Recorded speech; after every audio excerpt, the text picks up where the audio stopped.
On February 1, 2021, in Inderpuri, New Delhi, Devendra Mohan Sharma's younger daughter Priyanka suddenly experienced severe stomach pain, accompanied by vomiting. Priyanka informed her mother, Anita Sharma, about her condition, explaining how her hands and feet were becoming numb. Seeing their daughter's health deteriorating so suddenly, Devendra Sharma admitted her to Apollo Hospital. Treatment began, but even after 24 hours, instead of getting relief, Priyanka's pain worsened. Her condition deteriorated further, with her body stiffening. When the pain became unbearable, Priyanka was admitted to BLK Max Super Specialty Hospital on February 3, 2021. Treatment started there as well, and blood tests were conducted, but nothing appeared abnormal. The reports were entirely normal. Tests were conducted for the liver, kidneys, heart, and almost the entire body, but the doctors couldn't determine the cause of these symptoms. And this wasn't a small hospital, but a super specialty hospital. Priyanka's condition continued to worsen, and every moment of her life was spent in unbearable pain. Her hair began falling out, and her hands and feet were stiffening with time. Devendra Mohan Sharma's younger daughter Priyanka had been studying at a business school based in London and had recently returned home. The entire family was troubled and confused about how their daughter's condition had deteriorated so quickly. Days passed, but her condition only got worse. The doctors couldn't identify the real cause of her illness. When the cause of the effects cannot be diagnosed, treatment becomes a matter of guesswork, and in such cases, life is put at risk. Unfortunately, 12 days after her admission, Priyanka took her last breath on February 15, 2021. Just imagine, a person who was healthy before your eyes suddenly leaves this world. It's a terrifying thought. Over a week had passed since Priyanka's death, and a few days before her 13th day of mourning, around February 15, 2021, Devendra Sharma's wife, Anita Sharma, also started feeling unwell. She experienced the same leg pain that Priyanka had. Surprisingly, Devendra Sharma himself began feeling stomach pain, and his hair started falling out, as if some infection had spread throughout the house. How was it possible that everyone was experiencing the same symptoms?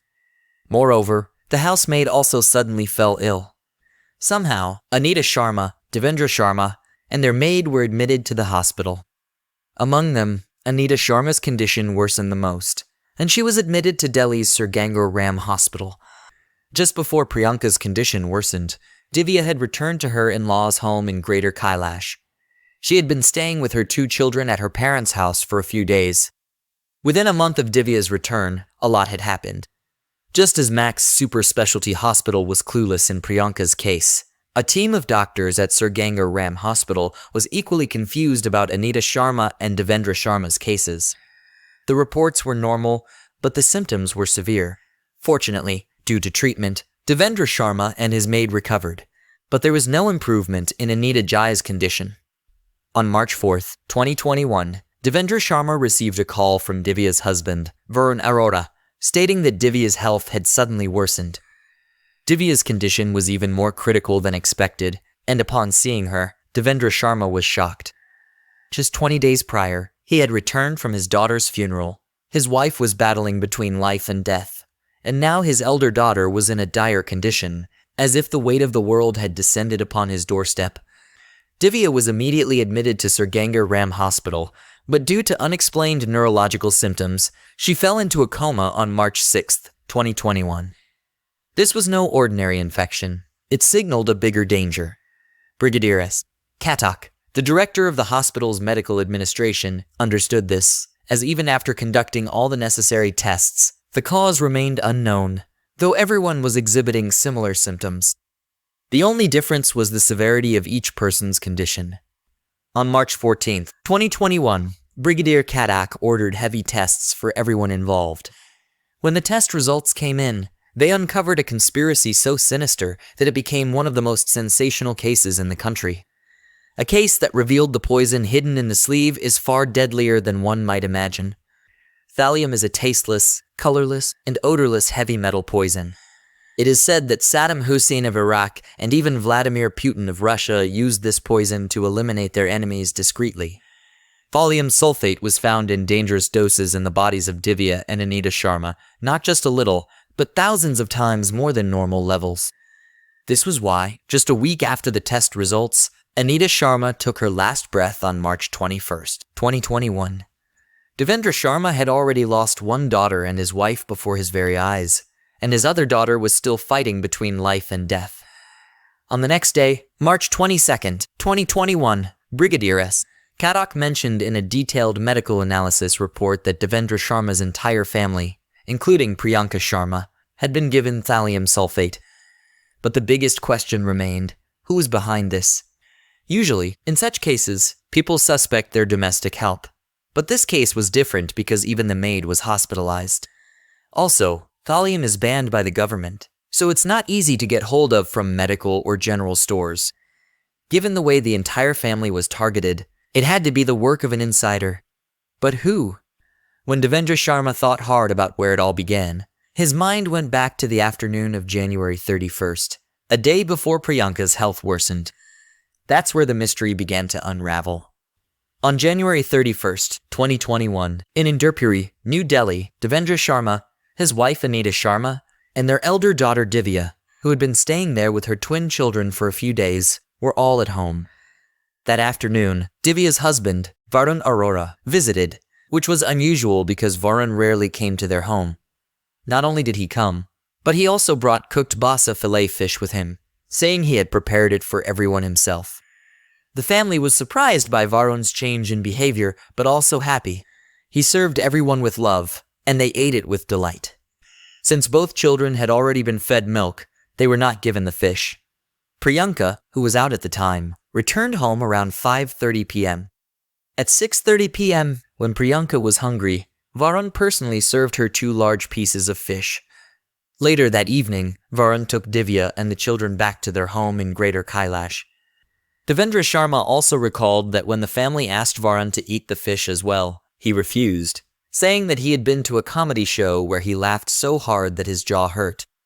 The man who rarely visited stayed late to ensure Priyanka ate the fish. He had also made sure that the children were fed milk earlier, so they wouldn't eat the fish.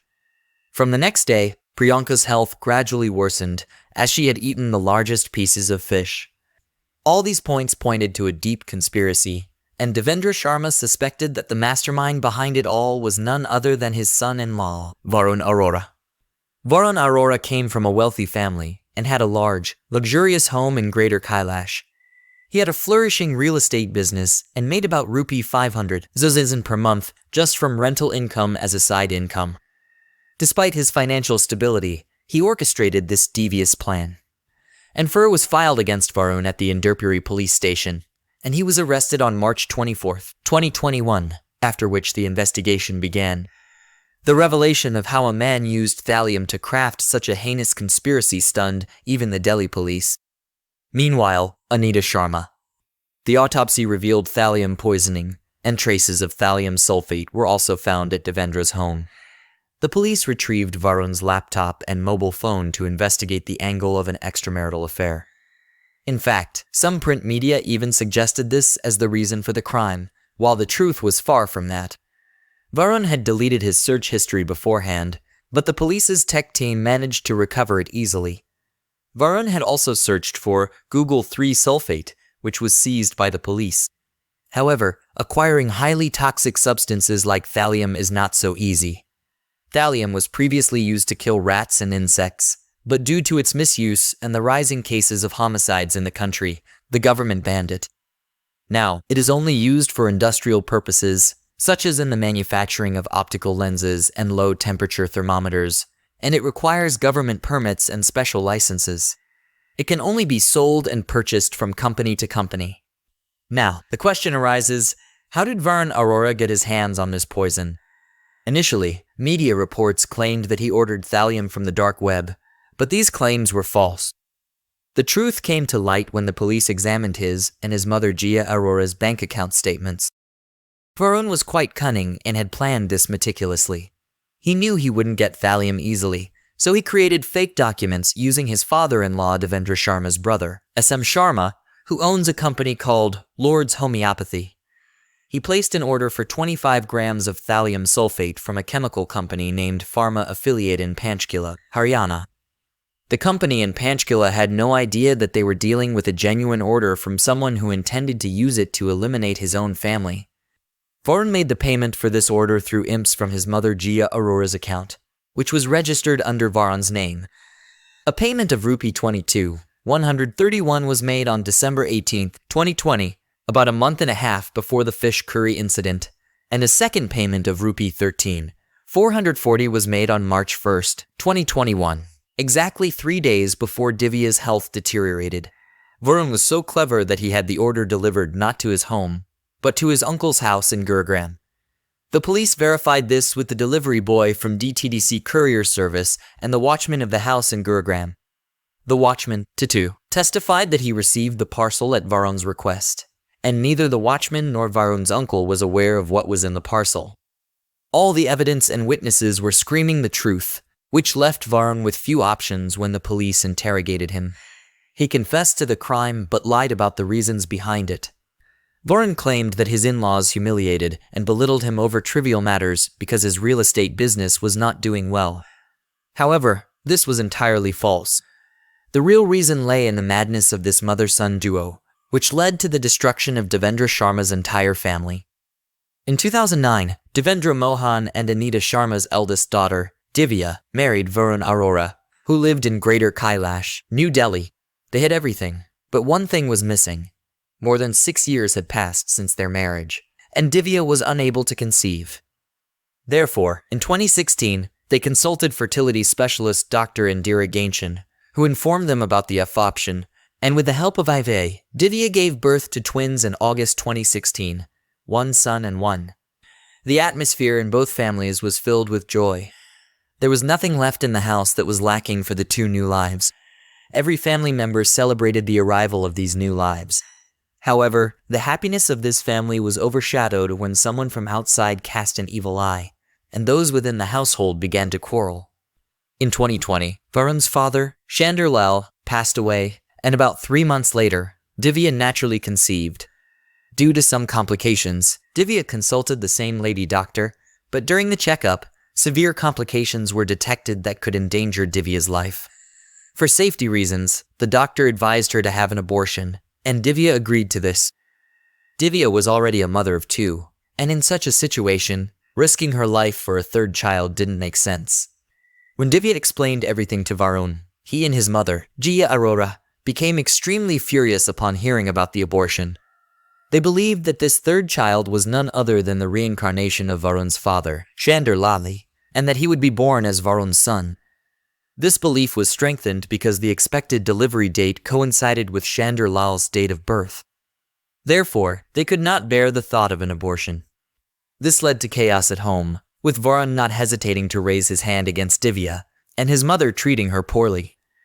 Divya was shaken by this sudden change in behavior, so she shared everything with her parents and, with their help, secretly had an abortion. When Varun found out, he was enraged, and upon discovering that Divya's family had supported her, he began threatening her, saying he would annihilate her entire family.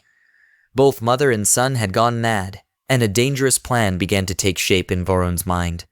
It is said that Varun took inspiration from Saddam Hussein. What's shocking is that this son-in-law living in Delhi drew his plot from the Iraqi dictator.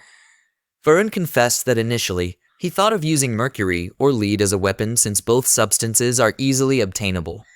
However, the challenge was that both act as fast poisons, leading to quick deaths and leaving him vulnerable to suspicion.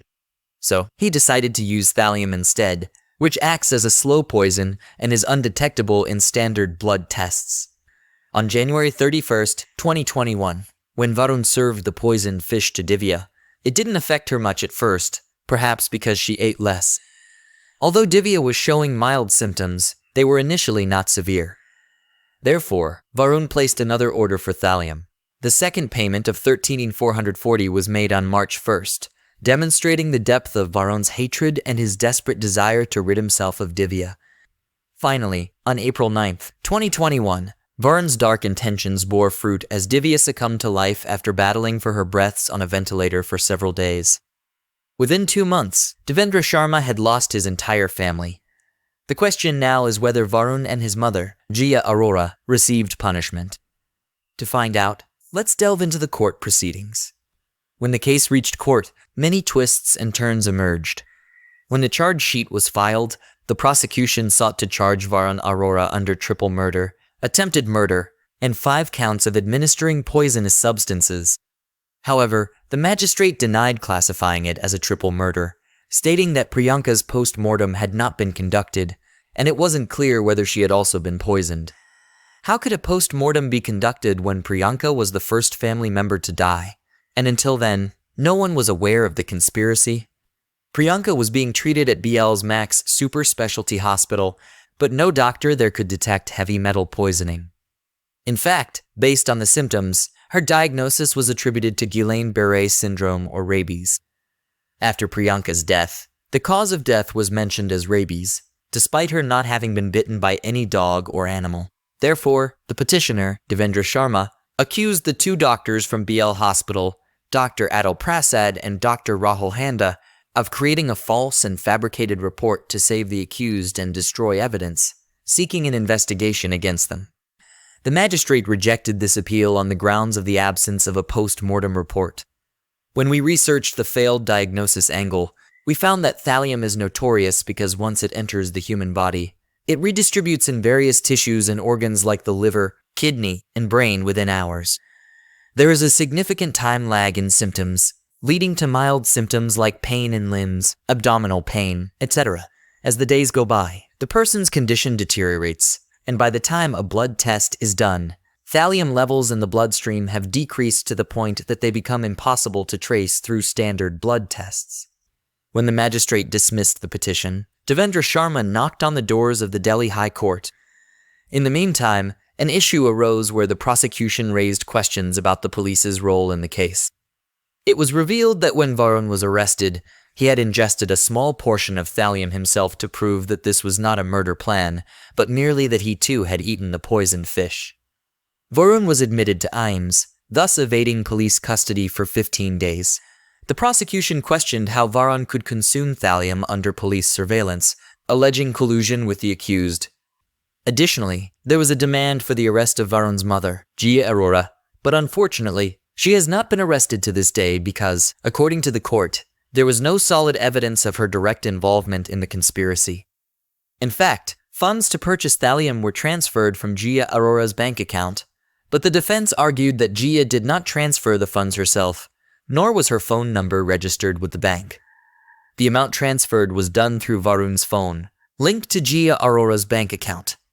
Devendra Sharma sought custody of Divya's 2 children, expressing concern for their safety, as they were only 4 years old when the crime occurred. However, it remains unclear who currently has custody of the children, but I wish they are with Devendra. The High Court ordered that an independent medical board of specialist doctors be formed to investigate Priyanka's death, which the director of AIIMS will determine, and a report will be submitted to the court. It has been over 3 years since this case, and Varun is currently imprisoned in Tihar jail. However, when we inquired about the latest updates, it became clear that every court hearing has resulted in setting the next hearing date. The status of the case remains pending, with the next hearing scheduled for January 9, 2025. Varun Arora had everything a person desires in life: a good life partner, 2 lovely children, money, luxury, everything. Yet, despite all this, he committed a sin for which there is no forgiveness in any world.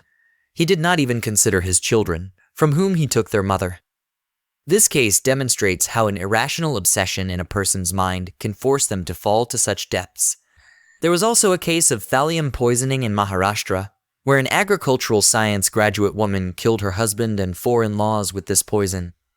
Varun's ability to easily procure poison like thallium through fake documents points to a serious concern that the government needs to take strict measures to address. It is clear that merely imposing a ban will not suffice. That was today's case.